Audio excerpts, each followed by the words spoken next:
mengenai strategi dan prosedur tembus beasiswa perkuliahan. Izinkan saya memperkenalkan terlebih dahulu narasumber hari ini, yaitu Saudari Aksi Sabar Jebua. Beliau sebagai desainer di restoran, sebagai waiter di restoran juga. Pengalaman organisasi beliau sangat banyak sekali ya, dari mulai staf divisi acara PGSD Day 2022, kemudian koordinasi divisi acara dan MC webinar pendidikan 2022, koordinasi divisi Pubdoc, publikasi dan dokumentasi sharing Ormawa 2022, kemudian staf divisi Perkap, studi banding BPM 2022, kemudian beliau juga staf divisi Pubdoc pengenalan Fakultas 2022, kemudian koordinasi divisi Pubdoc Krab ya 2022. Banyak sekali pengalaman organisasi dari Saudara Aksi Sabar ini. Keahlian dari Saudara Aksi juga sangat banyak, yaitu fotografi, Microsoft Office, kemudian Sisa Maker, graphic design, dan telemarketing. Pendidikan beliau di Matra ya, SD Muara Sibutuan, Sumatera Utara, kemudian SMP 4 di Sibabangun, Sumatera Utara, kemudian SMK Yatindo di Kota Bekasi.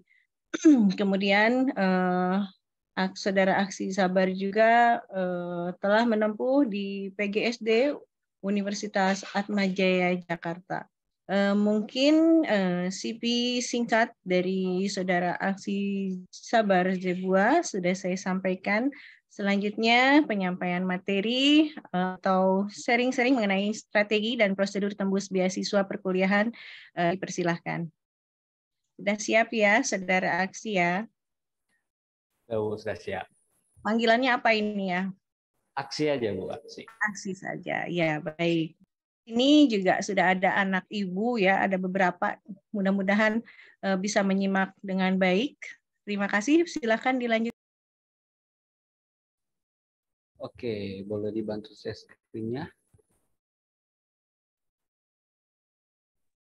Belum masuk.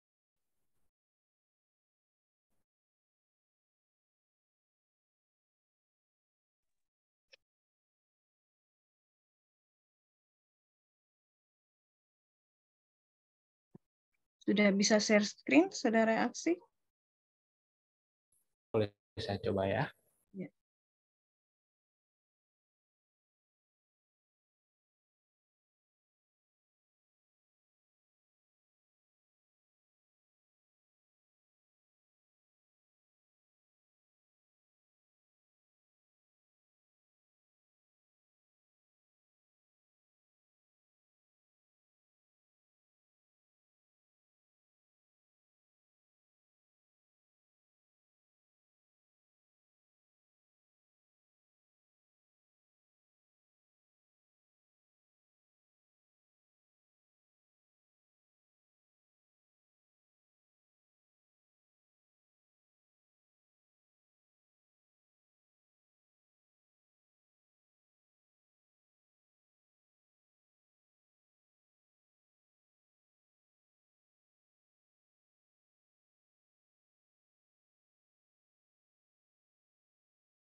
Ya, sudah muncul. Oke, sudah kelihatannya materinya?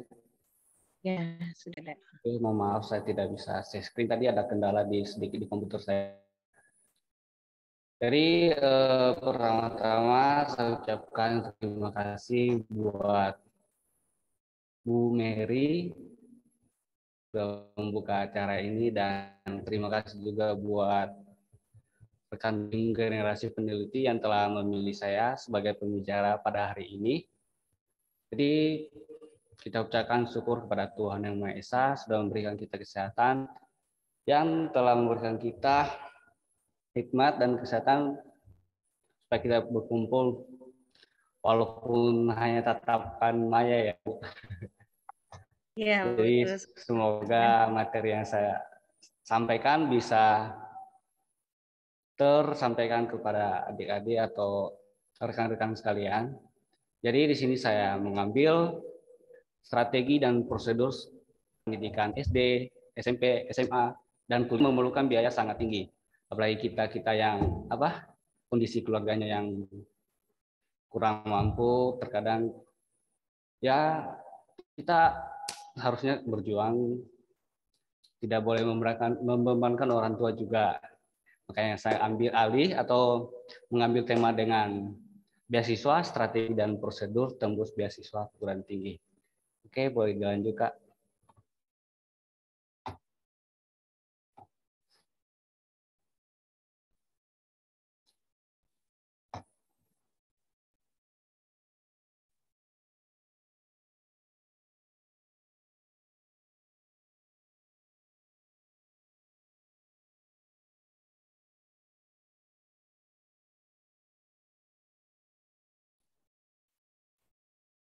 Sambil menunggu. Oke, udah ya.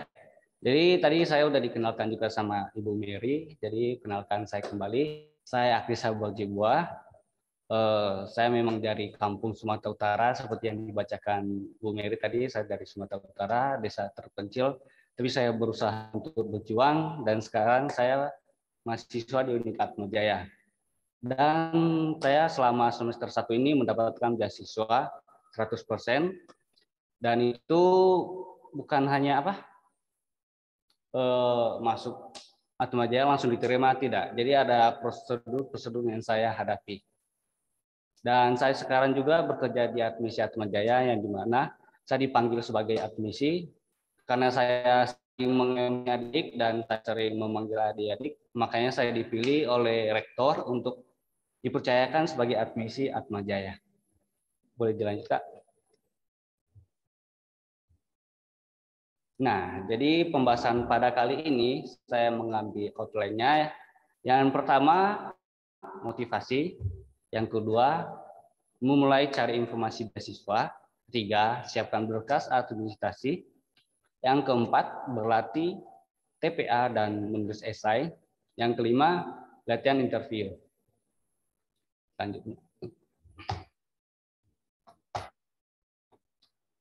Jadi di dalam motivasi saya mengambil langkah-langkah yang dimana yang pertama, identifikasi tujuan. Jadi identifikasi tujuan itu sebenarnya membuat kita menetapkan tujuan sangat penting karena memberikan kita arah dan fokus. Namun kita tujuan tersebut tanpa terlalu besar, berlebihan atau terlalu mengada-ngada, kita akan mudah kehilangan motivasi. Yang dimana saya kaitkan contohnya kita keguruan tinggi. Biasanya itu biayanya itu selalu terlalu tinggi. Jadi kayak mengharapkan suatu beasiswa itu mungkin kayak di luar nalar kalau kita nggak belajar. Makanya kita belajar untuk mengidentifikasi tujuan utama kita. Percayalah tujuan tersebut menjadi langkah-langkah yang lebih kecil dan lebih mudah dicapai. Tujuan yang besar dapat terlihat seperti tugas yang menakutkan dan sulit. Tetapi kita memecahkan menjadi bagian-bagian kecil dari kehidupan kita. Tujuan tersebut menjadi lebih mudah dikelola. Setiap langkah kecil itu penting dan berkontribusi terhadap tujuan yang lebih besar. Jadi yang dimana, walaupun kita mengharapkan beasiswa tinggi atau pembayarannya free lah di perguruan tinggi, kalau kita tujuannya itu terlalu tinggi, buatlah itu semaksimal mungkin, sekecil mungkin. Jadi ini saya bisa. Jadi ada motivasi dari diri sendiri. Yang kedua, membuat rencana. Dalam membuat rencana, setelah memecahkan tujuan, kita menjadi langkah-langkah yang lebih kecil tadi kan. Buatlah rencana berikutnya.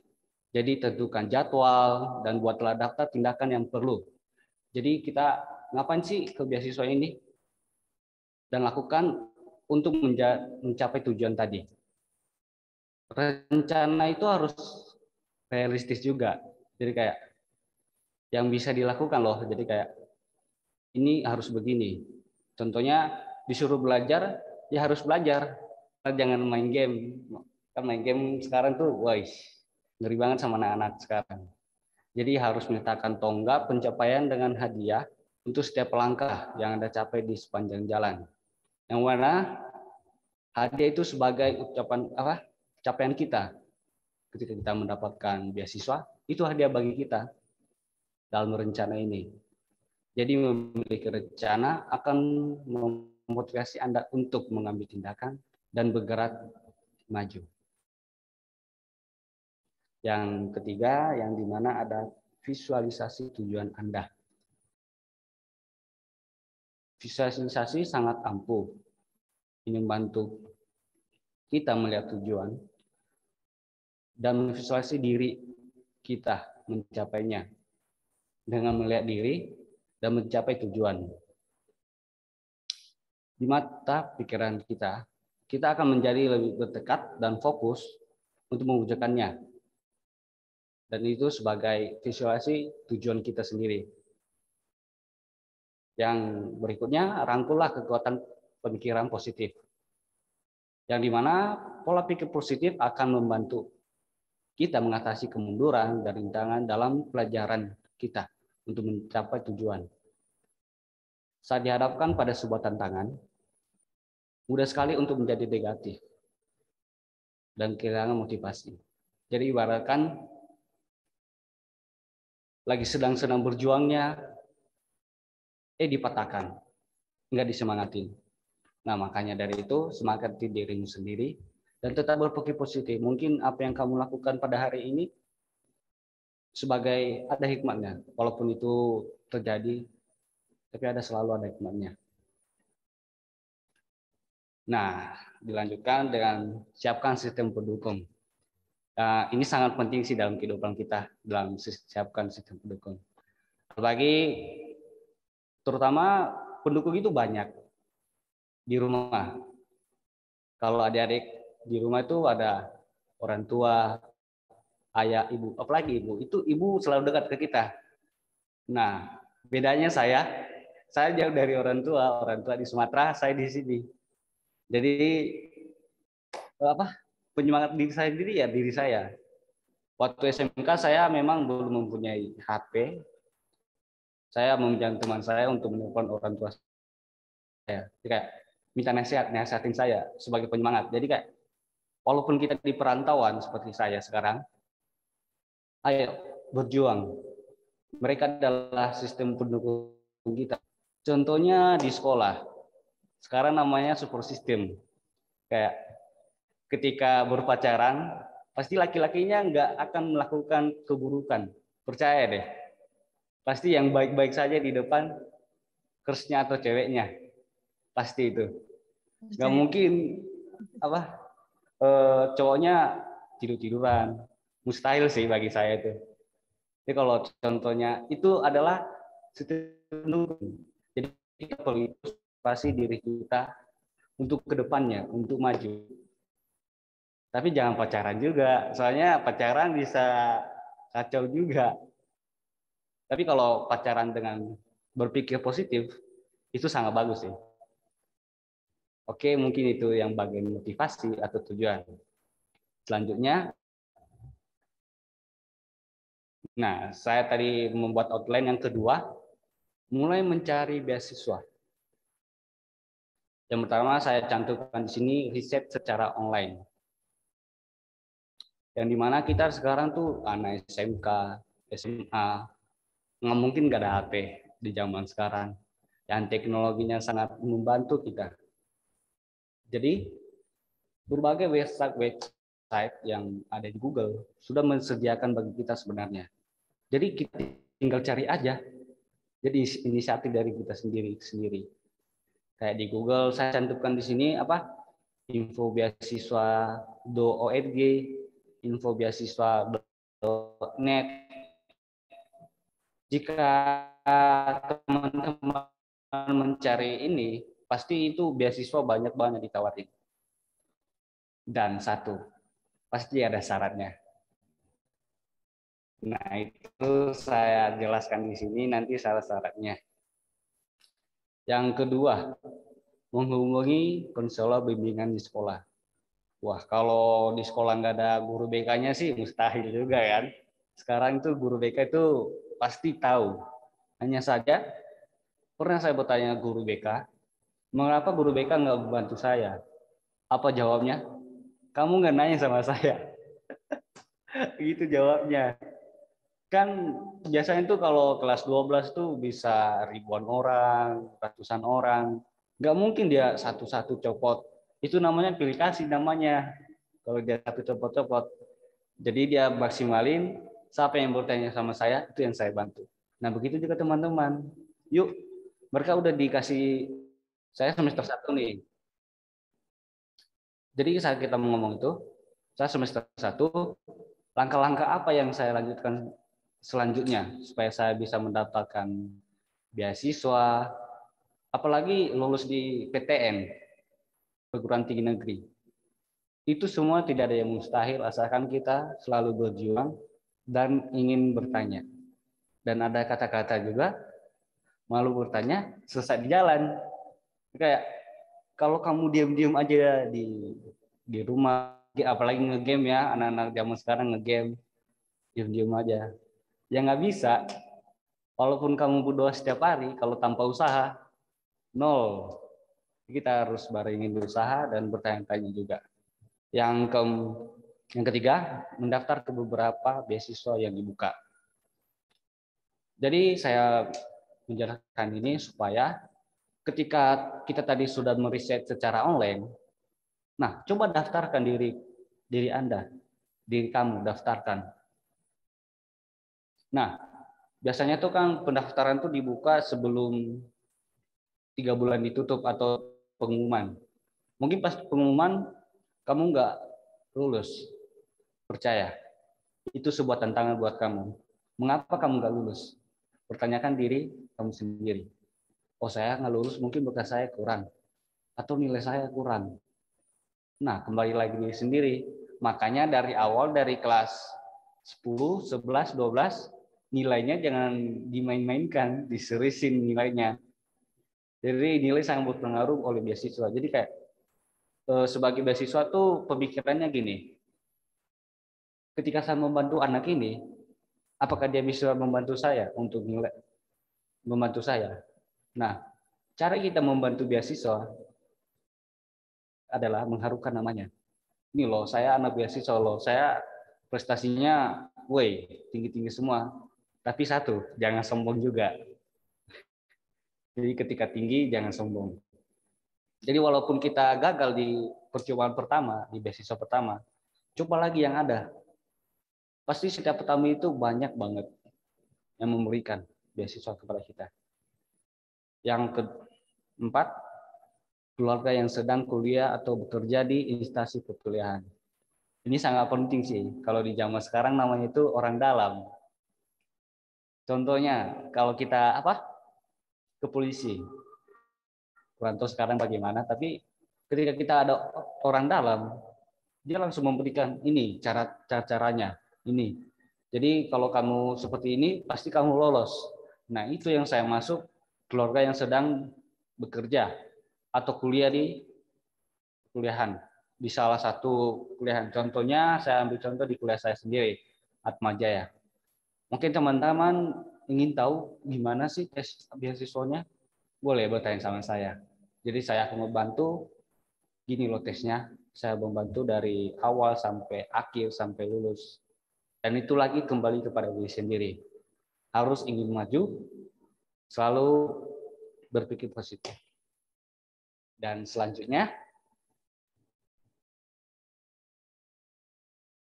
ya administrasi. Administrasi. Ya, itu yang ketiga, administrasi. Jadi proses pendaftaran beasiswa melibatkan beberapa tahap dan mempersiapkan berkas administrasi adalah salah satu langkah penting. Berkas administrasi bertindak sebagai pintu gerbang untuk kelayakan, evaluasi, dan seleksi beasiswa. Oleh karena itu, sangat penting untuk memahami bagaimana mempersiapkan berkas administrasi untuk mengajukan beasiswa. Jadi teman-teman, administrasi itu seperti data-data diri kita yang dimulai dari kartu keluarga. Kelas 12 sih harusnya udah ada mempunyai KTP. Jadi KTP atau kartu pelajar mungkin bisa. Dan itu salah satunya. Mengapa penting administrasi ini? Jadi teman-teman, contohnya administrasi ini dia kasih syaratnya itu 14 bagian. Mungkin surat persyaratan ini, persyaratan kedokteran. Nah, ketika teman-teman mengumpulkan 14 itu, 14 persyaratan, nanti kantor beasiswanya bilang, wah anak ini teliti ya, 14 bisa dikerjakan oleh dia. Dan itu sebagai poin. Contohnya teman-teman hanya mengerjakan atau mengumpulkan cuma 13 deh, kurang satu.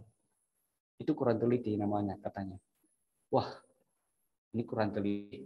Bagaimana saya terima kalau dia kurang teliti? Tapi tenang saja. Ada namanya catatan buat diri sendiri.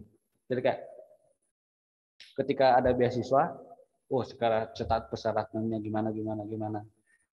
Dan siapkan. Sebelum mengirim, siapkan pada malam hari. Mungkin besoknya baru dikirim. Supaya tertata rapi. Dan itu sebagai nilai juga poin buat beasiswa menerima kita.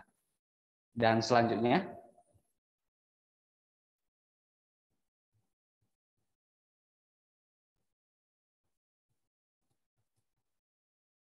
mengumpulkan semua dokumen yang diperlukan. Oke, yang seperti yang saya jelaskan tadi, mengapa penting mengumpulkan semua dokumen? Ya, ketika kita mengumpulkan 14 tadi lembar atau persyaratan, kita sebagai plus point lah. Jadi kayak beasiswanya dapat memahami, wah ini anak teliti ya, wah ini anak sangat-sangat dapat beasiswa. Jadi kayak poinnya itu kayak pintar iya dan teliti iya. Selanjutnya, nah ini sangat penting sih bagi kita semua, berlatih TPA dan menulis esai. Jadi sebenarnya TPA itu sebagai tes buat kita. Ada beberapa materi yang sudah saya rancang.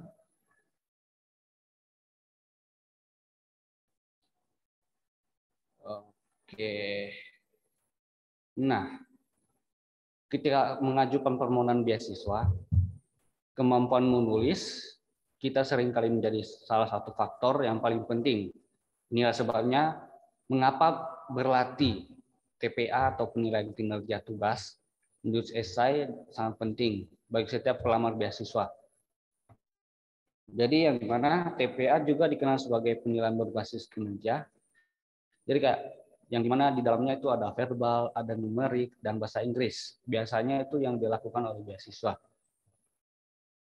Dalam yang di sini saya maksud juga metode untuk menilai kemampuan siswa dalam menerapkan keterampilan dan strategi berpikir dalam konteks dunia nyata. JPA atau beasiswa melaksanakan ini untuk mengukur pembelajaran dan kinerja dengan fokus pada tugas tertentu, seperti menulis esai, menyiapkan presentasi, atau memecahkan masalah. Itu sebagai kegiatan untuk mencapai tujuan kita sebenarnya. Dan dalam beasiswa, TPA biasanya melibatkan penulisan esai atau menyusun data-data pribadi. Dengan berlatih TPA, kita dapat mengasah kemampuan kita dan meningkatkan performa kita ketika tiba waktunya untuk mendaftar beasiswa. Dan ada beberapa cara yang dimana saya tulis, pilih pertanyaan yang tepat. Jadi memilih pertanyaan tepat itu, pilihlah soal yang relevan dengan beasiswa tertentu yang Anda lamar. Jadi kembali lagi kepada yang awal tadi, tanya, siapa sih yang pernah beasiswa ini? Biasanya tuh masing-masing sekolah tuh udah mencatat. Kakak kelasnya ini sudah ke sini dan melamar beasiswa ini. Coba tanya, Kak, gimana sih cara-caranya? Nah, coba pertanyakan. Nah, pertanyaan yang diberikan haruslah menantang juga untuk diri sendiri. Namun tidak terlalu sulit, sehingga membuat kita patah semangat. Jadi tetap bersemangat. Yang kedua, atur pengatur waktu. Jadi beri diri kita waktu tertentu untuk menyelesaikan setiap pertanyaan.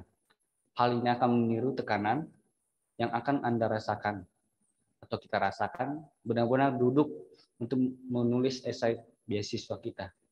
Jadi yang dimana kita berfokus nih, contohnya ibaratkan saat ujian, pasti pada malam harinya kita belajar dong. Nah, pada saat belajar kayak saya lagi ujian nih, jangan diganggu. Nah, fokuskan dirimu dan diamkan dirimu untuk berfokus. Jadi saya sedang ujian, jadi ibaratkan tuh walaupun contoh, tapi serasanya benar-benar ujian. Jadi itu sebagai berfokus pada diri kita juga kayak nanti nggak gugup loh, jadi semangat. Nah ketiga, tinjau dan edit. Kita menyelesaikan setiap pertanyaan, tinjau dan edit pekerjaannya atau tulisan kamu. Ketika kamu menganggap ini salah, nah coba pelajari, kenapa saya salah? Nah, berarti kurang belajar. Nah, tambah waktu belajar. Analisis kekuatan dan kelemahan kamu dan cari area di mana kamu dapat meningkatkannya. Jadi begitu, yang bagian berlatih TPA dan mungkin nanti kalau materinya dibagikan oleh rekan generasi penelitian atau Ibu Mary, di sini saya sudah memberikan salah satu contoh. Jadi saya dulu pas masuk Atmajaya dikasih TPA juga dan di sini saya ngambil contohnya. Tidak 100% mirip sih. Tapi gimana ya? Contohnya MTK ya, 2 tambah 1. Itu contohnya. Ya, baik nanti akan di-share. Contohnya 2 tambah 1. Nah, itu contohnya. Nah, pasti nanti di sananya 3 tambah 4. Itu contohnya ya. Jadi kayak walaupun tidak 100% sama, tapi ketika kita memahami, oh ini polanya loh.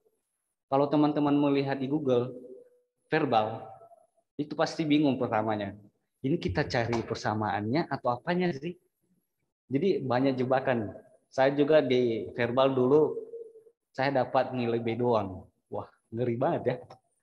Tuh B, teman-teman saya C. Kenapa?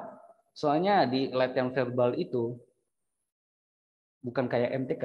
Kayak meja pasangannya kursi, air pasangannya air panas. Kalau kita nggak memahami dari awal, kita nggak mungkin bertanya sama pengawasnya. Kak, ini jawabannya apa? Nggak mungkin, mana dikasih. Jadi perlu belajar sendiri.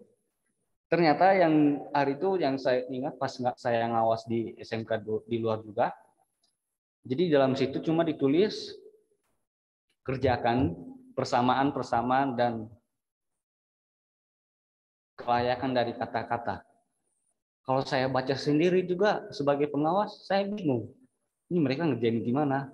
Nah itu tadi verbal, menganalisis soal-soal yang disediakan. Nah di sini saya sudah cantum ini. Coba di sini juga bukan hanya numerik, verbal. Di Oculus House itu banyak juga soal-soal TPA, numerik juga. Mungkin selanjutnya. Oke, tadi membahas TPA. Sekarang saya membahas cara menulis esai dengan benar. Jadi selain berlatih TPA, kita juga harus mengasah kemampuan menulis esai. Penulisan esai merupakan komponen penting dalam beasiswa dan membutuhkan seperangkat keterampilan khusus, termasuk kemampuan untuk merumuskan tesis dan berargumen dengan baik, meneliti untuk topik secara menyeluruh. Nah, jadi saya pertama pilihlah topik dengan hati-hati. Jadi masing-masing beasiswa mungkin memberikan topik dari kayaknya, contohnya kemarin saya pas beasiswa Atmajaya dia memberikan form tuliskan kegiatan kamu sehari-hari. tuliskan tentang orang tua kamu, tuliskan kakak adik kamu. Nah, itu ada formnya. Nah, kalau nggak ada formnya gimana? Pasti ada temanya. Temanya apa sih? Analisis temanya. Contohnya temanya tentang orang tua. Nah, tulis judulnya orang tua saya, kegiatannya sehari-hari, bla bla bla. Jadi, pilih topik yang menarik minat Anda sendiri dan relevan dengan beasiswa yang kamu lamar. Contohnya beasiswa sekarang tuh KIPKA, Kartu Indonesia Pintar. Ya jelaskan mengapa kamu memilih KIPKA. Tadi temanya itu kan orang tua. Saya memilih beasiswa KIPKA supaya tidak membebani orang tua. Nah, itu penting kan? Jadi kayak, wah, temanya bagus banget, judulnya bagus banget, relevan bagi beasiswanya. Nah, kedua, buatlah garis besar. Sebelum mulai menulis, buatlah garis besar esai Anda. Ini akan membantu kita untuk mengatur pemikiran kita dan memastikan bahwa esai kita mengikuti struktur yang logis. Yang dimana kita dapat menulis esai dengan tenang, dengan rapi. Yang ketiga, berfokus lagi dengan edit dan revisi. Setelah menyelesaikan draft pertama kita, ketika kita tulis nih, kita udah menulis 1 lembar mungkin ya. Coba tinjau, lihat hasil karya kita. Sudah pantas nih ya. Nah, itu perlu dukungan seperti tim tadi yang saya bilang. Tanya ke orang tua. Coba baca, Pak, Mah, ini bagus nggak sih kalau buat beasiswa? Nah, ketika dia bilang, wah ini katakan ada yang salah nih. Nah, coba revisi, ulang lagi. Jadi kesimpulannya, berarti TPA dan menulis esai sangat penting bagi pelamar beasiswa seperti kita atau teman-teman nantinya yang mengambil beasiswa.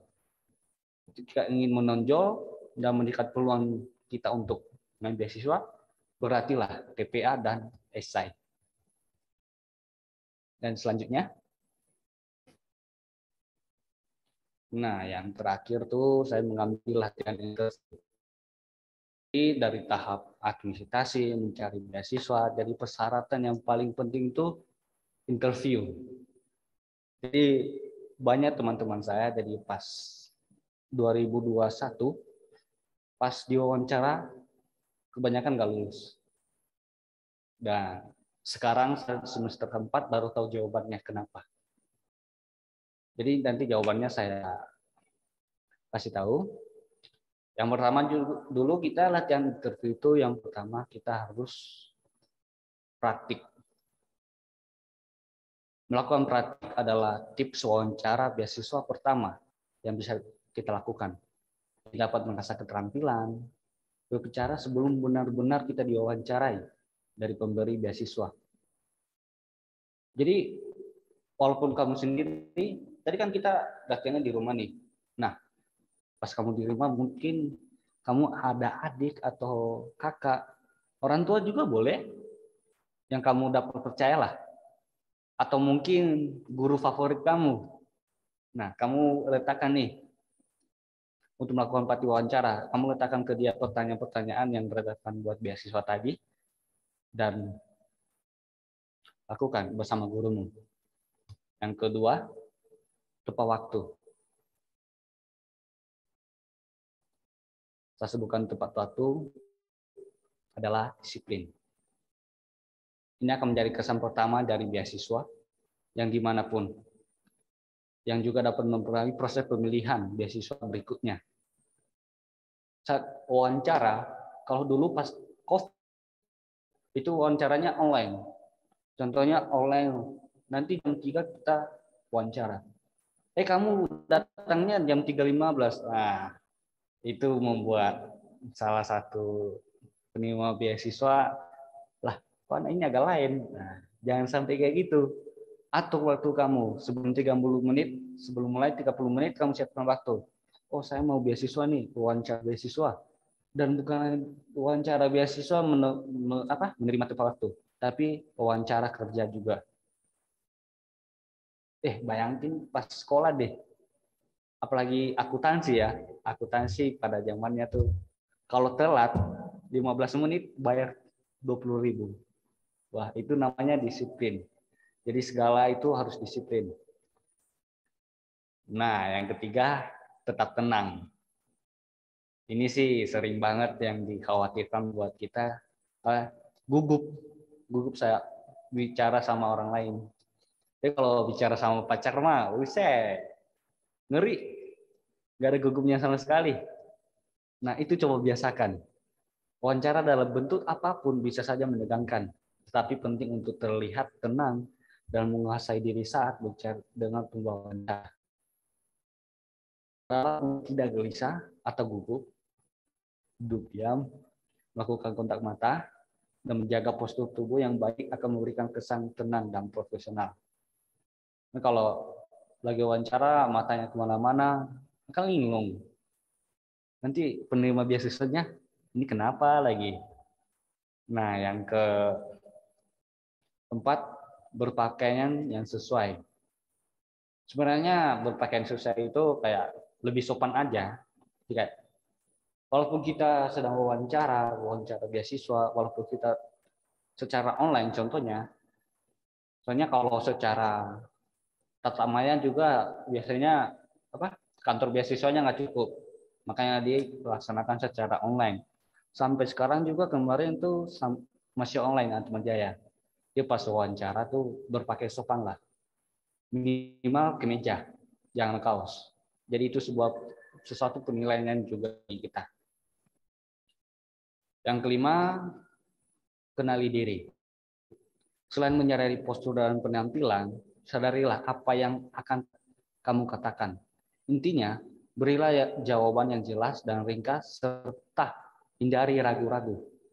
Orang yang diwawancari bertele-tele mungkin tampak menawan, tetapi dia tidak membuat pewawancara terkesan. Tetap fokus dan jaga agar jawaban agar tetap relevan dan sesuaikan topik. Yang dimana contohnya, oke, saya langsung kasih jawaban kenapa teman-teman saya nggak lolos. Satu, apa yang dia katakan tidak relevan dengan apa yang dia tulis di persyaratan beasiswa. Ya, contohnya di beasiswa dia tulis nilainya 30 nilainya itu 94. Tapi pas dia lihat rapot 83. Wah, maka dari itu kenali diri. Sekarang 6. Ingat sopan santun. Kembali lagi diri sendiri, kita harus belajar sopan santun, yang dimana kita juga harus menganggap dia sebagai orang tua kita atau pembimbing kita dan leader kita, si yang pewawancara kita. Kayak dia nanya-nanya ke kamu, tujuan kamu pasti harus satu. Ini langkah saya untuk menerima beasiswa ini. Ketika saya nggak lolos, sudah nggak lolos beasiswa juga. Jadi ingat sopan santun. Kayak jika dia perempuan, usahakan panggil, ya Bu. Nah, contoh yang paling relevan yang saya buat saya sendiri. Contohnya kamu ditanya, kamu tinggalnya di mana? Nah, saya tinggalnya di Bekasi. Begitu Bu. Nah, kayak hindari kata-kata diam. Saya tinggalnya di Bekasi. Hening. Ntar hening, caranya hilang. Ini masih dilanjut atau gimana ya? Gitu, jangan hening. Langsung kata-kata terakhirnya, begitu Bu, begitu Pak. Yang ketujuh, yang terakhir, ajukan beberapa pertanyaan. Ini penting. Mengapa saya bilang ini penting? Karena ketika kita bertanya, pasti penerima beasiswanya bilang gini, oh berarti pas saya wawancara ini nyimak ya. Wah, keren berarti.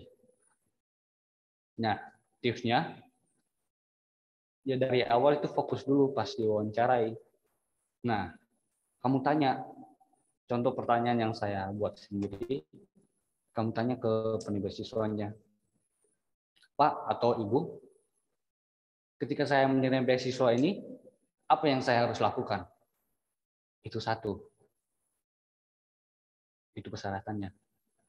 Yang dimana di perkuliahan, teman-teman, ada namanya IPK.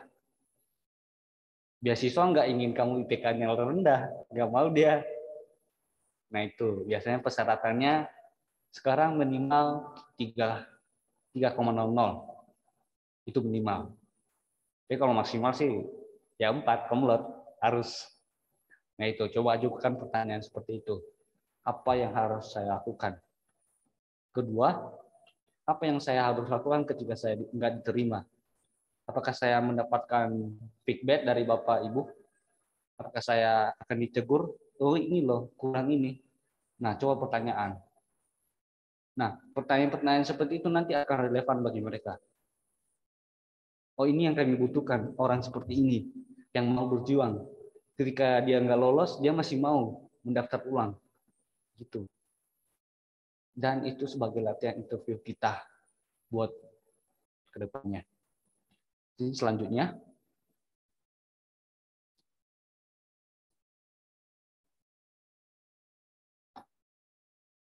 oke, di sini agak ini ya. Nanti saya bagikan linknya. Jadi yang dibuka beasiswa Maret sampai Mei 2023 itu KIPKA dari Kemendikbud, Sinamasa Bundesfood, Data Print 2023. Ini yang saya sudah dapat dan buat teman-teman bisa mendaftarnya. Nah, ini di Indonesia sekarang sudah membuka relawan dan saya salah satunya relawan KIPKA. Dan di grup situ setiap daerah pasti ada orangnya. Coba cari-cari di Instagram kurikulum mereka belajar ya, mereka belajar. Coba dicari situ, nanti ada relawannya dan coba di chat, nanti akan diajukan. Yang dimana di KIPKA itu sangat berpengaruh ya di pendidikan sini sekarang. Walaupun saya tidak mempunyai KIPKA, tapi saya sangat senang KIPKA ini diturunkan. Kenapa? Adik-adik saya bisa terbantu oleh KIPKA atau teman-teman saya yang angkatannya 2022. Kenapa saya ajukan penting? Kenapa? KIPKA ini ketika contohnya kita lulus di salah satu perguruan tinggi, ketika kamu lulus, beasiswa KIPKA ini membayari semuanya dari semester 1 hingga semester 8. Membayari semuanya. Sampai hingga sidang. Bayangkan. Sidang pun dibayarin sama mereka. Dan terlebih-lebih bagusnya ketika kita mengambil perguruan tinggi yang akreditasinya A. Jadi sekarang ada akreditasi A, B, C. Ketika akreditasinya A, kita dapat bantuan. Jadi berupa uang, ya bisa dibilang kebutuhan kita sehari-hari, contohnya membeli laptop, membeli buku, itu akan disediakan. Syarat, tapi satu syaratnya harus perguruan tinggi akreditasi A. Yang mungkin salah satu yang relevan ya Atmaja ya. Akreditasinya A sekarang. Jadi coba mendaftar yang KIPKA yang dibuka. Kalau mendaftar KIPKA itu dia membuka sendiri itu di website-nya dulu. Udah dimulai dari bulan Maret atau dari bulan Februari sampai Oktober. Tapi universitasnya biasanya akan buka di bulan Juni, Juli. Nanti di situ dibuka. Coba teman-teman intip website yang mengenai KIPKA, banyak kok. Dan selanjutnya,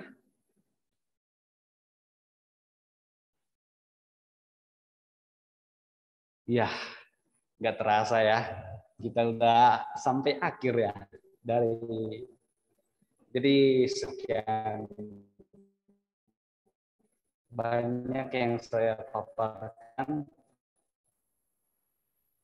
Ya, kenapa saya paparkan ini supaya teman-teman nggak linglung lagi untuk mendapatkan beasiswa.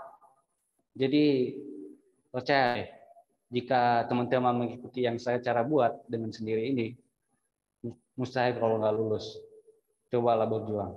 Mungkin itu dari saya. Sekian, terima kasih. Saya kembalikan ke baik, terima kasih Aksi ya. Pemaparannya sudah cukup menarik sekali ya, pengalaman dari Aksi sendiri mendapatkan beasiswa ya. Saat ini semester berapa Aksi ya? Sekarang semester 4. Oh, berarti tinggal 2 ya, semester lagi atau berapa? Ya, 2 ya. 4 semester lagi. 4 ya, oke. Karena S1 ya. Iya, tapi Baik. usahakan 7 semester. Amin. Ya, Biar Pak. cepet ya. Betul-betul memaparkan pengalamannya buat rekan-rekan atau adik-adik semuanya yang ingin bertanya dipersilahkan. Dapat beasiswa tahun berapa, Aksi? Saya hari itu masih SMK, Bu. Jadi pas Oh, SMK, iya, iya. beasiswa Atmaja sudah luncurkan beasiswanya. Nah, tapi persyaratannya sih semester 5. Nilainya semester 1 sampai semester 5 pas SMK. Jadi bisa. Hari itu pas di 2021 di bulan Desember setelah UAS. Situ Oh saya iya, mendapatkan. langsung dapat gitu. Ada pengumuman Aksi dapat ini beasiswa gitu ya dari Atma Ya, Jaya langsung gitu ya. tapi wah perjuangannya sih pengumumannya itu di Januari, Bu. Jadi kayak Oh, dapat nggak ya? Terus teman-teman saya juga harap-harap cemas ya, harap-harap cemas ya, nggak ya gitu. ya soalnya beasiswanya 100%. Kapan lagi dapat yang kayak gitu? Gitu sih. Iya, iya betul. 100% itu mulai dari semester 1 sampai semester 8 ya. Ya, semester 8. Yang penting Luar biasa. jangan sampai nilai D. Jadi kalau satu Hmm. satu matkul nilai D, kalau kita ngulang bayar sendiri. Itu nggak Oh boleh. iya, iya, ya. Makanya dikasih Berarti patokan. lancar ya. Ya gitu. Hmm. Jadi 1 semester sampai semester 8 jangan ada nilai D. Kalau ada nilai D berarti bayar sendiri ya. Bayar sendiri. Berarti harus mempertanggungjawabkan beasiswa itu ya. Harus terus Ya, belajar. Oke, ini boleh cerita nih dari awal pada saat Aksi dapat beasiswa tentunya kan ada dokumen tuh. Apa aja sih dokumennya yang harus dikumpulin? jadi beasiswa itu biasanya itu beda-beda ya, Bu. Jadi tapi saya sudah melamar beasiswa banyak ya. Nah, pertama tuh yang disiapkan tuh nilai. Yang dia pikirkan tuh nilai kita dari semester 1 semester 5. Jadi contohnya nilai semester 1 tuh rata-rata ya, rata-rata 75 lah. 75. Nggak boleh gini, grafiknya nggak boleh turun. Boleh Grafiknya tuh. gitu gini. Ya, boleh lah. Nah, itu Hmm. dipersiapkan dari awal. Makanya pas di semester satu tuh ada apa? UAS, ujian Hmm. akhir semester. Ah, di situ coba seriuskan.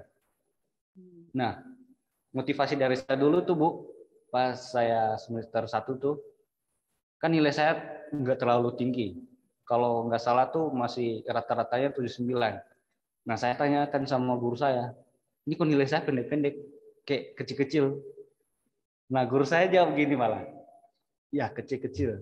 Supaya pas kelas 2 nilai kamu tinggi, kelas 3 tinggi lagi, semester ini tinggi lagi.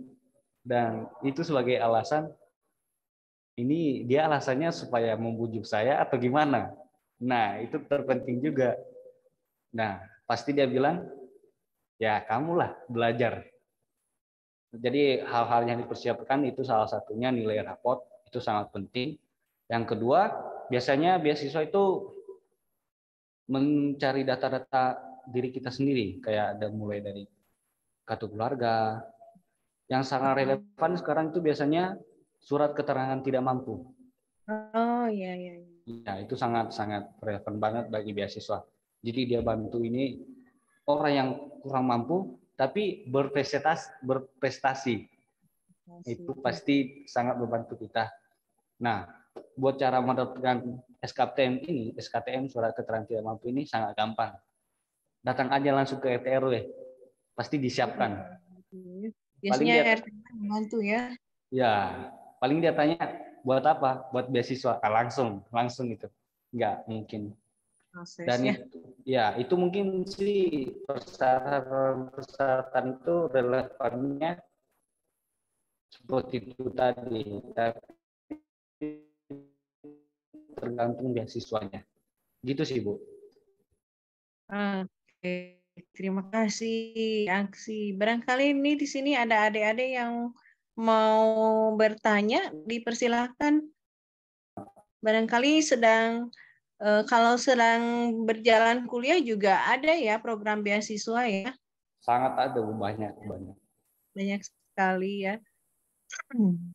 Ini ada Prengki, ya Prengki, silahkan ada yang mau ditanyakan.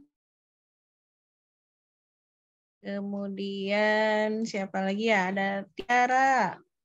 Boleh rekan-rekan semuanya jika ingin diskusi bagaimana trik and trik yang masih dirahasiakan. Ada nggak yang belajar ya, Kak Aksi ya? Jangan kemudian tadi ada pendukung yang bisa membuat kita semangat belajar. Salah satunya teman sendiri gitu ya. Meskipun sedang di perantauan, carilah pendukung yang bisa membuat kita tetap semangat untuk belajar gitu ya. Terus tadi ada bagaimana menghadapi TPA gitu ya, harus benar-benar latihan, kemudian bagaimana cara membuat esai ya, harus benar-benar mengulik bagaimana sih cara membuat esai yang baik dan bisa diterima oleh panitia beasiswa seperti itu ya, harus benar-benar latihan terus. Kemudian juga harus ada latihan wawancara tadi. Nah, Kak Aksi nih kalau latihan wawancara biasanya seperti apa nih yang dilakukan Kak Aksi? Apakah di depan kaca atau cermin atau bagaimana nih latihan wawancara? Oke, latihan wawancara itu sih biasanya itu kalau di depan kaca tuh kita berani, Bu. Kita berani. Kayak Iya, depan kaca. Itu kan diri saya sendiri.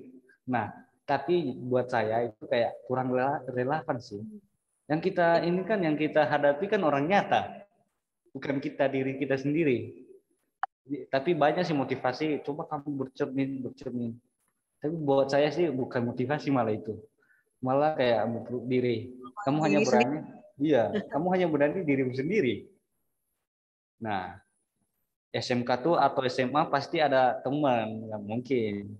Nah, makanya tadi pas malam mungkin kamu tulis ini pertanyaannya, ini jawabannya.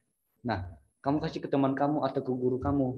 Kalau saya dulu sih ke teman sama guru. Guru saya tuh banyak yang favorit guru. Apalagi yang paling yang mendekati wawancara itu guru bahasa Indonesia. Hmm. Ya, Ke- ya, ya. dia punya kayak kamu kurang di sini, kamu kata-katanya kurang kayak gitu. Guru bahasa Indonesia itu tahu pasti. Apalagi kalau kita guru favorit ya bahasa Indonesia walaupun itu bahasa kita sendiri. Tapi itu sih buat saya sebagai tantangan ketika kita berani ngomong sama guru kita, pasti kita berani ngomong sama salah satu penerima beasiswa. Gitu sih, Bu. Oke, baik, asik. Ya, benar-benar harus apa yang kita lakukan itu harus ada sedikit tantangan juga ya, jangan membohongi diri sendiri. Apa yang kita lakukan seolah-olah apa yang kita lakukan biasanya benar sendiri ya, tidak ada penilaian dari orang lain seperti itu ya. Dari cara belajar kita pun mungkin juga berbeda ya, cara aksi seperti ini, cara teman-teman seperti itu ya, bisa mengadaptasikan seperti apa enaknya belajarnya. Ini ada masih bertahan 16 orang. Barangkali ada yang mau diskusi dengan Kak Aksi? Ada yang mau ditanyakan kembali? Ibu. Oh iya, silakan. Dari siapa diperkenalkan? Dari Frankie ya. Oh iya, Frank, silakan. Izin kakak, izin bertanya. Kan tadi teh ada interview ya, ada poinnya, ada harus tetap tenang. Nah, gimana caranya saya dengan orang gugup harus mengatasi itu?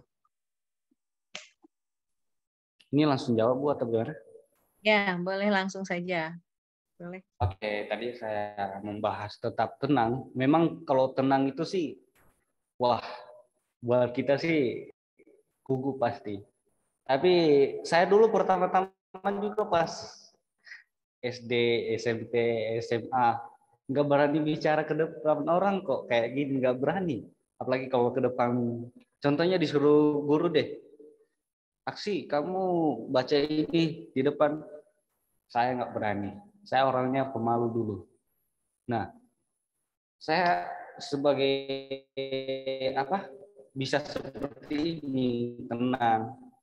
Namanya itu terbiasa. Harus membiasakan diri. Jadi Kalau Frankie orangnya pendiam atau gugupan ketika orang lain, coba pelajari diri kamu sendiri. Jadi kita pelajari diri kita sendiri. Diri kita itu, wah, saya ketemu dia gugup. Nah, kamu pertanyakan, kenapa saya ketemu dia itu gugup ya? Orangnya kita gugupan. Nah, kembali lagi, latih diri kamu pas kamu di rumah, bicarakan orang tua kamu. Orang tua kita tuh sangat tahu kita, diri kita sendiri tuh. Pasti kayak, apalagi ibu itu sangat dekat bagi kita. Bu, saya kalau dekat ini saya gugup.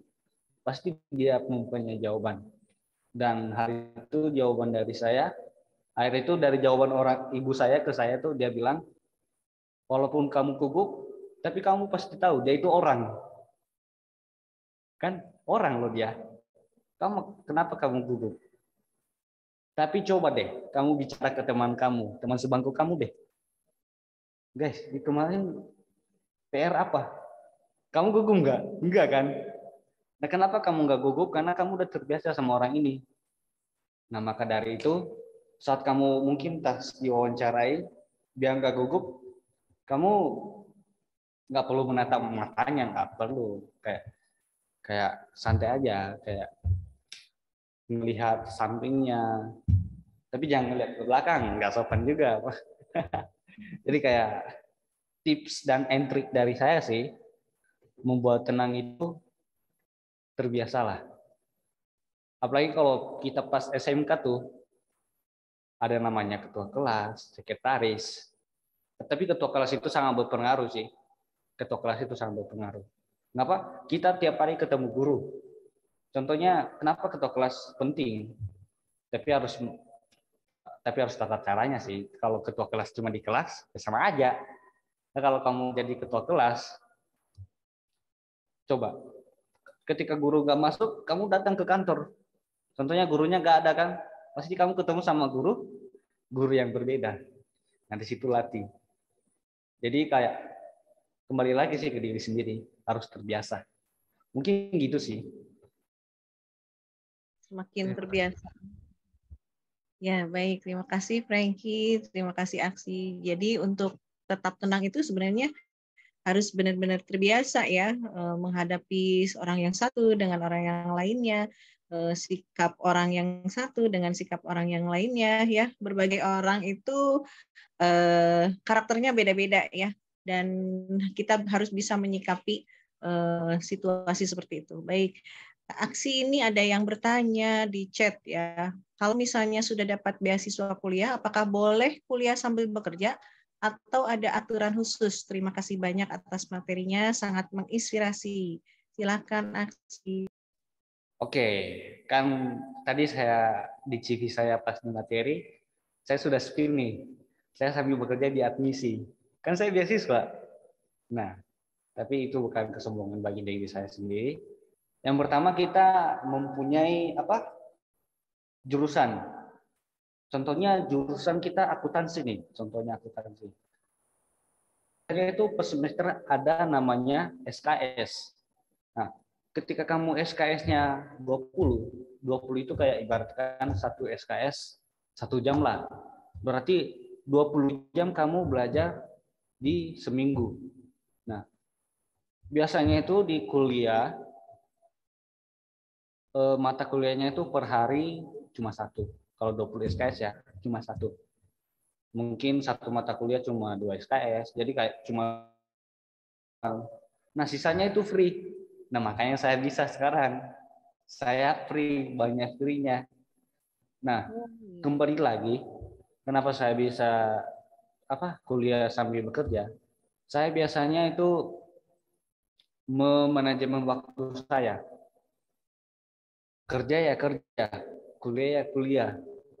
Jadi saya kalau ditelepon atau di chat sama orang admisi, pada saat saya sedang lagi kuliah, saya abaikan. Maaf, saya sedang kuliah. Nah, begitu juga kerja. Maaf, saya sedang kerja. Jadi, biasanya beasiswa itu memberikan kita kelonggaran. Contohnya, beasiswa kan biasanya hanya uang sekolah tanpa uang biaya. Nah, coba tanya pas kamu beasiswa, Pak, Bu, sepertinya uang sehari-hari saya nggak tertutup deh. Gimana kalau saya sambil kerja? Apakah ada saran? Nah, makanya nilai IPK-nya ditinggikan, banyak belajar. Biasanya sih kalau beasiswa itu sangat sangat membantu kita untuk mendapatkan pekerjaan. Jadi itu mereka sangat baik. Jadi kalau kakak bertanya kuliah sambil bekerja, itu sangat sangat boleh. Gitu sih. Boleh ya. Baik, terima kasih. Sudah cukup ya Kak Didik untuk jawabannya dari aksi ya. Tadi sudah menjawab cukup jelas ya. Kuliah sambil bekerja tentu saja bisa ya, asal kita harus bisa mengatur waktu dengan baik. Saat kita kuliah, fokus dulu di kuliah, saat kita bekerja, fokus di pekerjaan ya. Kita boleh menolak asal kita punya komitmen terhadap diri kita sendiri. Seperti itu ya aksi ya. Baik, ada lagi yang ingin bertanya atau berdiskusi? Ini pengalaman Kak Aksi banyak sekali nih. Dari pengalaman beasiswa, kemudian kuliah sambil kerja. Nah, ini juga mungkin nanti menjadi portofolio. Suatu saat mungkin Aksi bisa melanjutkan lagi ke S2. Nah, Amin. memperoleh portofolio seperti ini bisa tentunya sangat bisa sekali ya Aksi ya. Asal kita tetap semangat, tetap fokus apa yang kita cita-citakan. Seperti itu ya. Oke, yang lainnya barangkali Saudari Siti atau Saudari Rasti, Kaila, silakan ada yang mau didiskusikan. Kalau saya mau bertanya nih, kalau misalkan ini sekarang sedang beasiswa, tentunya kan full ya. Terus mencari beasiswa lagi apakah bisa atau tidak ya?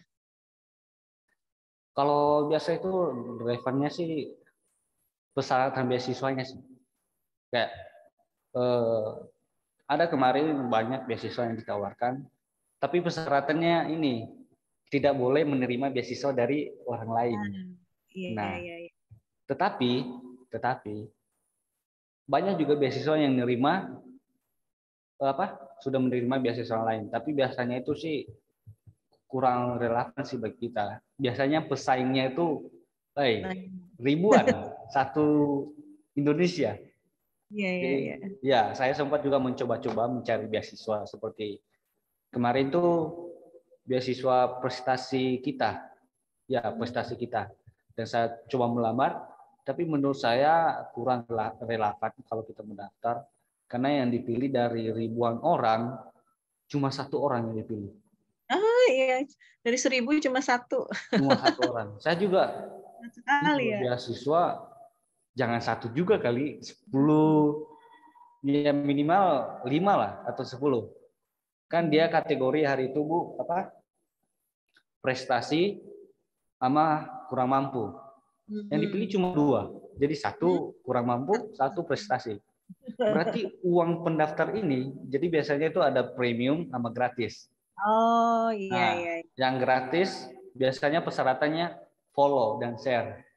Kalau yang premium bayar 50 kalau nggak salah.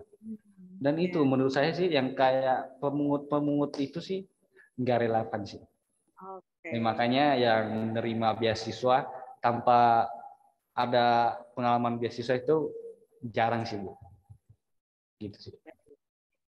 Baik, terima kasih Aksi. Oke, beasiswa itu sebenarnya harapan dari semua mahasiswa ya, betul kan? Nah, dari harapan tersebut maka harus kita persiapkan planning ya, planning terlebih dahulu seperti yang Aksi tadi sampaikan, ada planning, ada motivasi terlebih dahulu ya, kemudian mengetahui tujuannya mau seperti apa.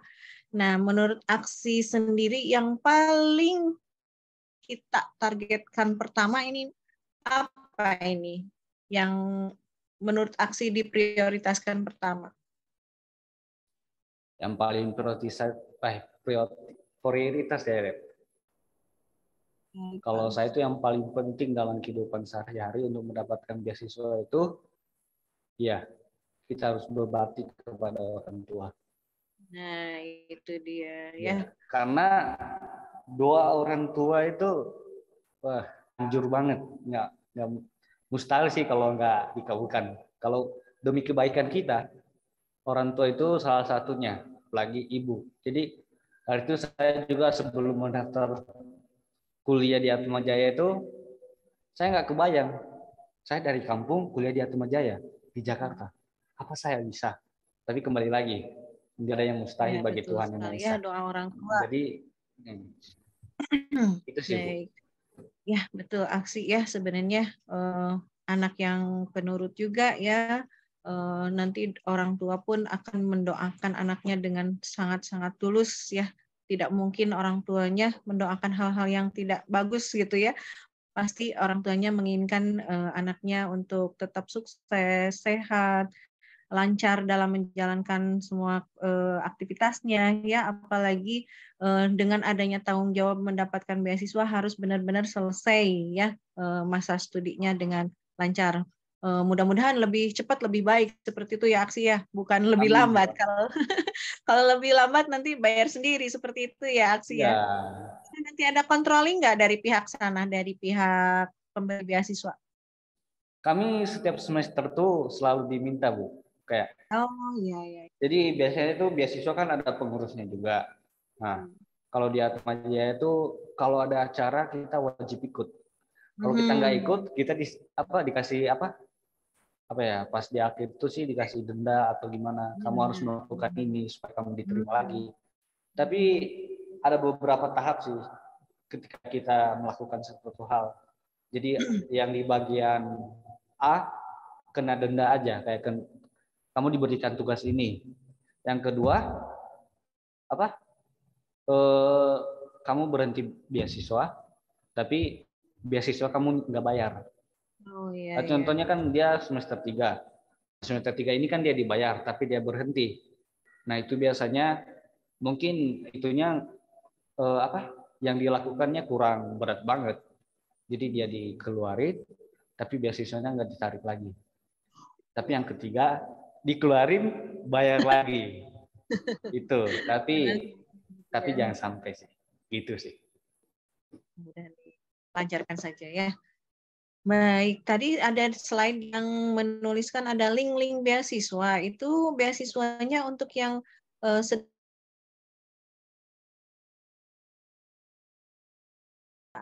mulainya dapatnya yang tadi PPT yang Iya.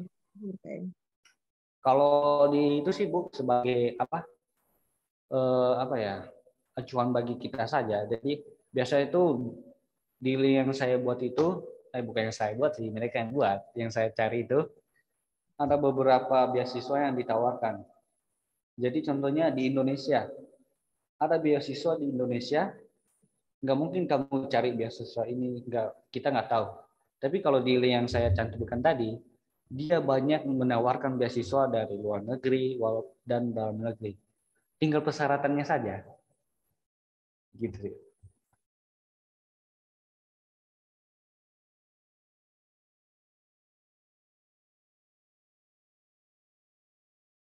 Halo, tes. Ya, sudah jelas, Bu. Sepertinya ada sinyal gangguan. Baik, selanjutnya barangkali masih ada yang ingin didiskusikan dari rekan-rekan semuanya. Oke, sekarang gini aja. Untuk mendapatkan beasiswa, tentunya harus ada nilai, ya. Tadi seperti yang disampaikan, di atas rata-rata. Dan tentunya untuk mencapai nilai tersebut, kita harus belajar dengan baik, ya. Kalau boleh tahu, bagaimana nih Kak Aksi ini memiliki tip belajar yang baik tanpa terganggu game, tanpa terganggu permainan yang lainnya. Silakan Kak Aksi untuk mencapai nilai yang diharapkan. Ya, Oke, enggak. oke, baik. Tadi saya sih juga sudah notice bahwa SMK saya tidak mempunyai HP, Bu. Ya, tadi saya sudah notice, makanya pas saya Terganggu sekali. telepon orang tua, saya pakai HP teman saya. Nah, walaupun mempunyai HP, tapi saya juga sering membilang ke teman saya, main game boleh. Ya nggak jangan sering-sering banget lah. Kita nggak bisa ngobrol jadinya ya gitu sebagai apa ke kita. Dan terutama bagi saya juga, saya sendiri tinggal sama paman saya. Yang di mana paman saya itu mempunyai yayasan panti asuhan. Nah, saya bagian dari situ sekarang. Jadi kayak saya SMK saya sebagai anak asuh dan saya juga sebagai kakak di situ. Walaupun saya bukan pengasuh, tapi saya sebagai pengurus di situ. Jadi saya urusin tentang adik-adik saya. Jadi yang SMK itu sampai kuliah itu yang paling tinggi. Nah, bagi saya untuk belajar tiap hari itu jangan tiap jam sih sebenarnya, Bu. Kita diberikan waktu setelah jam 6. Mungkin jam 6 itu kita udah mandi nih. Nah, setelah jam 6 kita sediakan waktu kurang lebih 1 jam lah. Biasanya sih nggak sampai 1 jam buat makan. Kita makan, itu juga perlu supaya daya ingat kita lebih cemerlang lagi. Jadi pas kita udah makan, nah sisihkan waktu buat belajar. Mungkin kalau kita sebagai gamers ya, kalau kita sebagai gamers, kamu belajar dulu dari tadi jam 7 ya, dari jam 7 sampai jam setengah 9 mungkin. Kamu pelajari. Nah, tips dari saya juga belajarnya itu apa yang kita pelajari besok. Nah, contohnya kita pelajari NTK. Mungkin biasanya itu minggu lalu kita belajar ini. Nah, kamu baca-baca itu. Nah, pasti soal selanjutnya, halaman selanjutnya kan. Nah, pas halaman selanjutnya, kamu baca, belajar. Ketika kamu nggak tahu, besok tanyakan. Pasti pas guru kamu nerangin depan kan, pasti kamu udah tahu. Jawabannya ini, Bu. Nah, karena belajar ini tadi. Nah, ini jawabannya. Nah, ketika kamu nggak tahu, tinggal tanya, Bu, kayaknya ini nggak bagus deh, atau jawabannya nggak ada. Kenapa, Bu? Nah, pasti gurunya atau teman-teman yang lain pasti notice. Dia belajar tadi malam. Makanya, yang saya lakukan tiap hari itu begitu, sampai sekarang juga. Saya tiap malam tuh ngelakuin, apa sih yang saya pelajari besok? Tapi terutama sih kerjain PR dulu. Betul, tugas dulu beresin ya. Ya, dulu baru belajar. Gitu sih, Bu. Oke, baik. Nah, ini rekan-rekan semuanya, dari semuanya. Nah, tugas nih yang pertama beresin dulu. Baru setelah tugas beres, biasanya pikirannya tuh tenang. Oh, tugas sudah beres, ya kan ya? Terus selanjutnya kita lihat materi buat besok, apa materinya.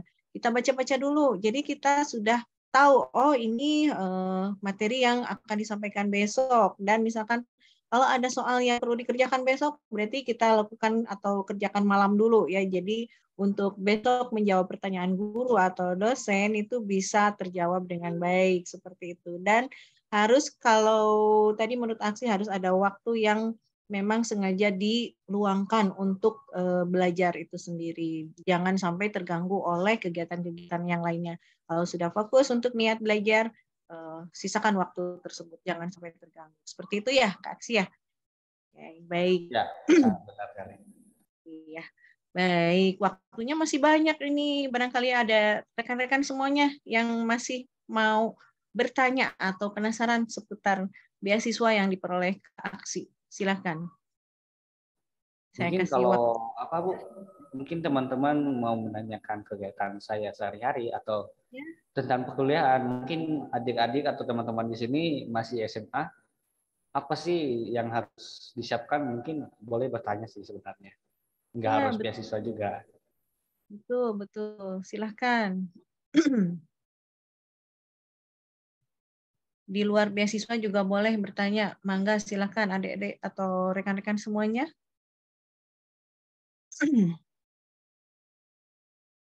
Kalau untuk tempat kuliahnya sendiri itu kan tergantung dari beasiswa yang diterbitkan ya. Mau pilih di mana tempatnya. Nah, kenapa sih kok dapatnya di Atma Jaya, tidak di Sumatera? Ya, jadi sebenarnya cita-cita saya tuh dari kecil jadi guru. Nah, jadi cita-cita saya dari kecil guru.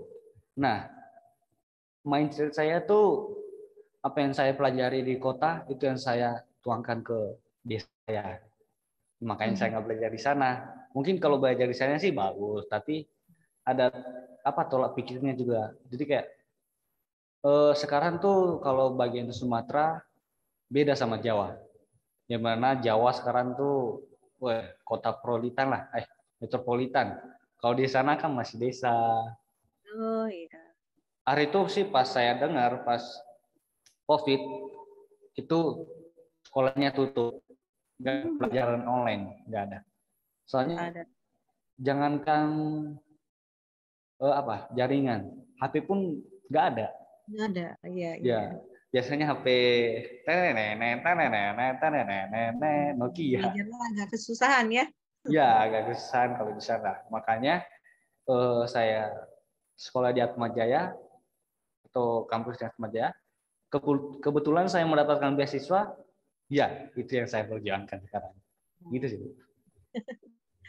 Oke. Baik. Ini teman-teman setia di sini. Ada yang mau bertanya atau diskusi? Masih ada Franky, masih ada Rasti Ridwan, kemudian Pak Haidir. Barangkali punya anaknya yang akan dapat beasiswa. Silahkan, boleh berdiskusi, masih ada waktu.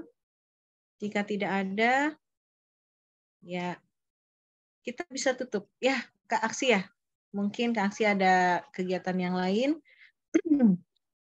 Kita tunggu sampai 16.30.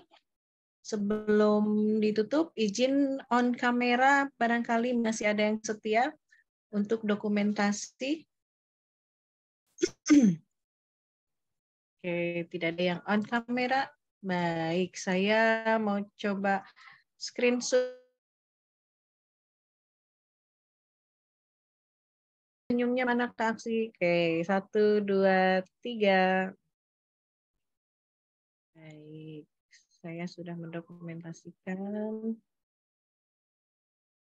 Ya. Sekali lagi, barangkali ada yang mau diskusi. Kalau tidak ada, saya tutup saja kegiatan sharing mengenai strategi untuk tembus beasiswa di perkuliahan ya. Dan hari ini sangat luar biasa ya pengalaman dari Kak Aksi, dari mulai mendapatkan atau perjuangan mendapatkan beasiswa sampai Kak Aksi sendiri sekarang sedang kuliah sambil bekerja ya seperti itu, dan menambah portofolio dari Kak Aksi sendiri untuk kedepannya bisa melanjutkan studi S2. Baik, mungkin ada closing statement dari Kak Aksi untuk menutup acara hari ini, dipersilakan. Oke, baik. Saya ucapkan pertama-tama terima kasih sebesar-besarnya buat teman-teman dan Bu Mary, dan yang paling terusan untuk rekan tim generasi peneliti. Saya ucapkan terima kasih untuk hari ini saya sudah diberikan kesempatan untuk sharing kepada teman-teman sekalian, supaya semoga apa yang saya sharingkan bisa dilaksanakan dan bisa sebagai acuan atau referensi buat teman-teman sekalian. Jadi dari saya, jangan patah semangat, tidak ada yang mustahil, terus berjuang. Terima kasih. Iya, luar biasa sekali ya. Terima kasih Kak Aksi. Selamat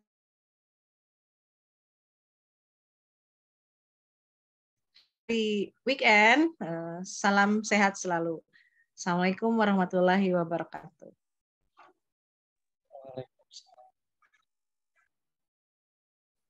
Oke, izin